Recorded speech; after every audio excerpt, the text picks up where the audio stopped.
Hello, my name is Caitlin and welcome to Country Kitchen SweetArt's channel. In today's video, I will be comparing Royal Icing mix with Royal Icing made from scratch using meringue powder. Let's get started. During this video, I will show you how to use Royal Icing mix and how to make Royal Icing from scratch using meringue powder, as well as some tips for coloring and thinning the icing. Meringue powder consists of dried egg whites, cornstarch, and sometimes flavorings, and it is what allows the icing to come to stiff peaks and form a crust on the icing. I am going to start by showing you how to mix the Whimsy Royal Icing mix. Be sure to follow the directions on the back of the package. This icing comes in a resealable bag, so you can use a small amount of the mix and save the rest for later, or use the entire mix. Add the powder contents to a mixing bowl, making sure to sift the mix if you will be piping a lot of small details. Fit your mixer with a paddle attachment and start with the lowest speed. Slowly add the water and allow it to mix for 1 to 2 minutes.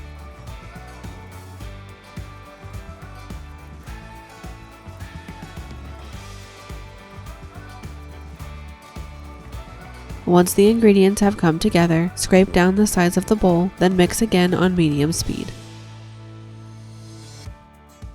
Make sure to scrape the sides and bottom of the bowl well so that all of the ingredients are mixed evenly.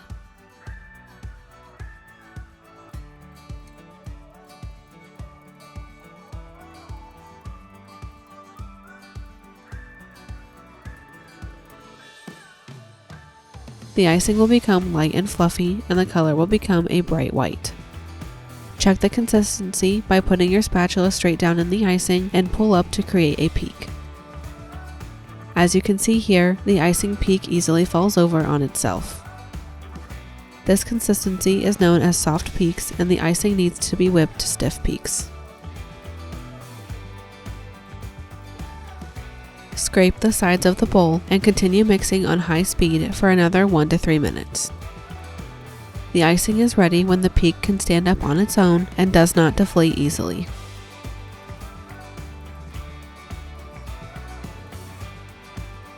Once the icing is ready, cover the bowl with a damp towel to prevent it from drying out. Next, I will show you how to make Royal Icing from scratch using meringue powder.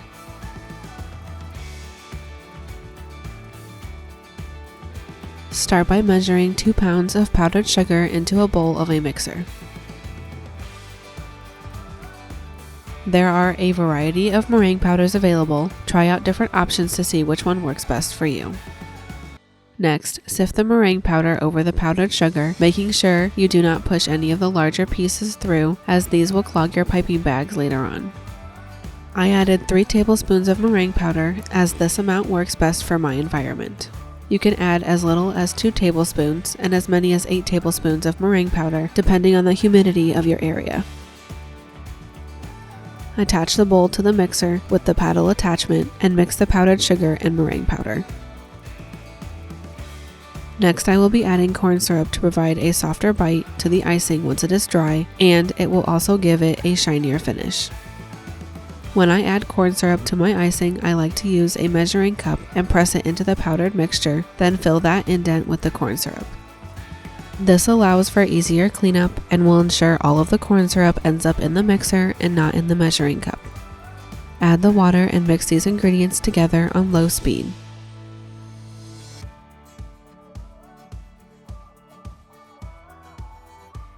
Then add your desired flavorings, making sure that you are using extracts and not oil-based flavorings.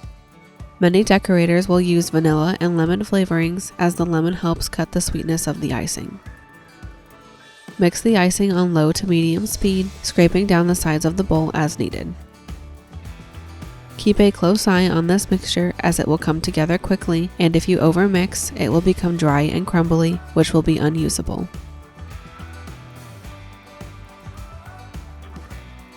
Check the consistency of the icing using a spatula. You are looking for stiff peaks that hold their shape on their own.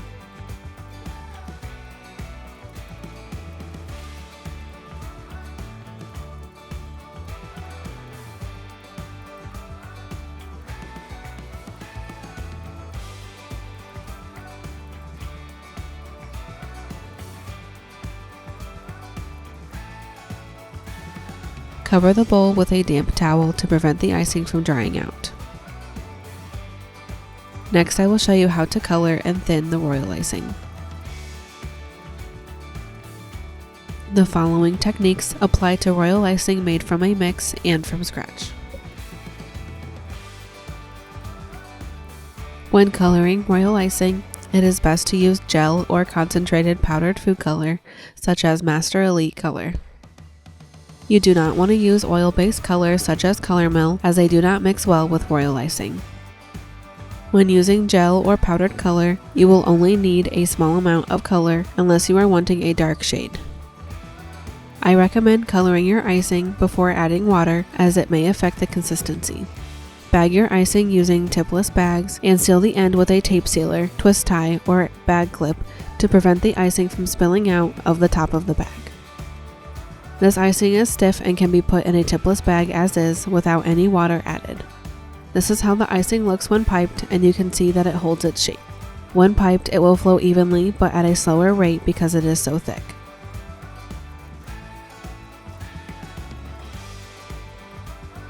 Stiff consistency icing is best used to assemble gingerbread houses, as it will easily hold the pieces together as the icing dries.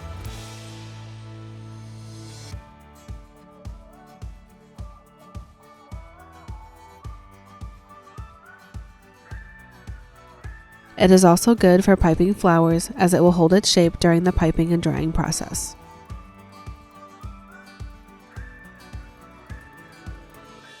Use a closed star tip with this icing to create rosettes and an open star to pipe shell borders and other details. The next consistency I will be making is medium or soft peak icing. This icing will form a peak that falls over on itself and is best used for details and writing on cookies.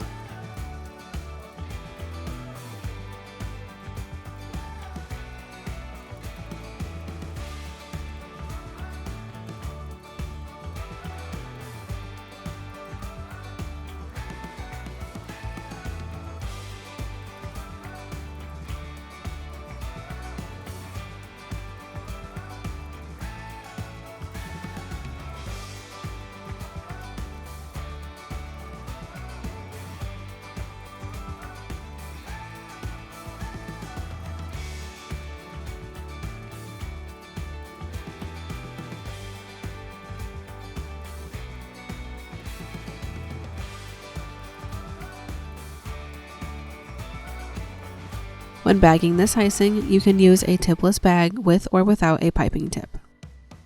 If you use a piping tip, be sure to cover the tip with a damp towel to prevent the icing from drying and creating a blockage. Soft peak icing will smooth itself slightly, but you are still able to see the individual lines that were piped. When piped, this icing flows nicely out of the bag and does not require much hand movement to create your desired shape. Once your flood icing is dry, you can use this icing to pipe lettering and details. This can be done using a tipless bag with or without a tip. Here you can see the difference between a tipless bag and a piping tip. The piping tip used was a number 2 round tip, and this is the largest size I would recommend using for lettering on cookies. Tip numbers 1 and 1.5 are often used when adding lettering to cookies. The piping tip will create a puffier line to write with, whereas the tipless bag may create a flatter or thinner line as the bag is folded in one direction. The final consistency I will show you is flood icing. This icing is most often used to outline and fill in sugar cookies.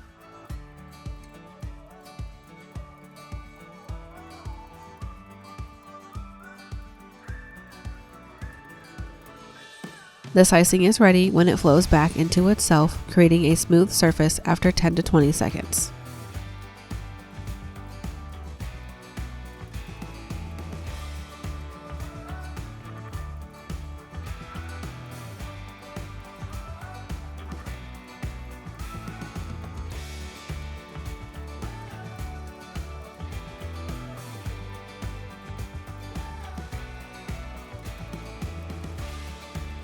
Each decorator prefers a slightly different flood consistency, so choose what works best for you.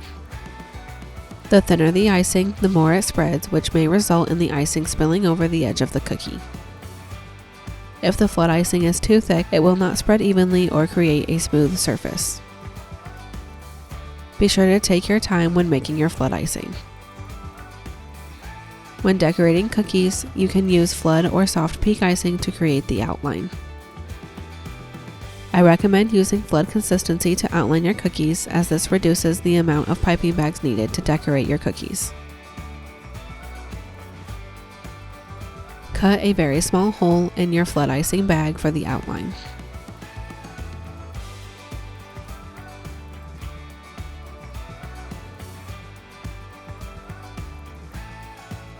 Once all of your cookies are outlined, cut the hole in the bag to be larger and fill in the cookie.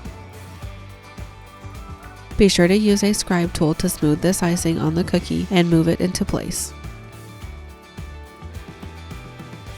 If you live in an area with high humidity, place your cookies in front of a fan to allow the icing to dry. You can also put your cookies in a dehydrator on the lowest setting to dry the icing. If you use a dehydrator, be sure to remove the cookies after 10 to 15 minutes.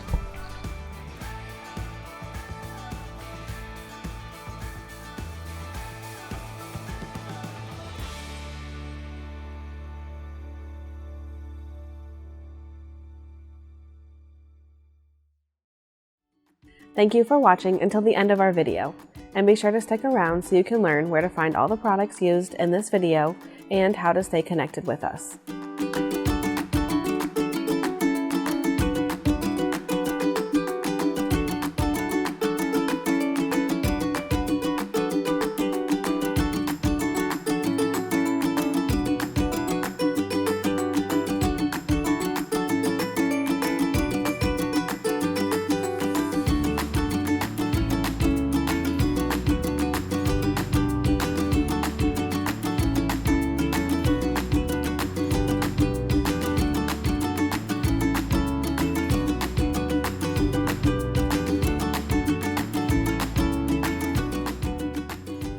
To find the products used in this video, scroll down to the description and click on that link. That link will take you to our website, and below the photo you will find all of the products used to make these recipes. Follow us on Facebook and Instagram to stay updated on our newest products, sales, and to meet our staff. If you would like to see more videos like this one, check out our baking and decorating tips playlist on our channel. Be sure to leave us a comment down below letting us know what you thought of this video and any royal icing questions that you have. And we want to thank you for all of your comments on our previous videos. Be sure to check out our next video where we will be making April Fool's deviled eggs. See you next time.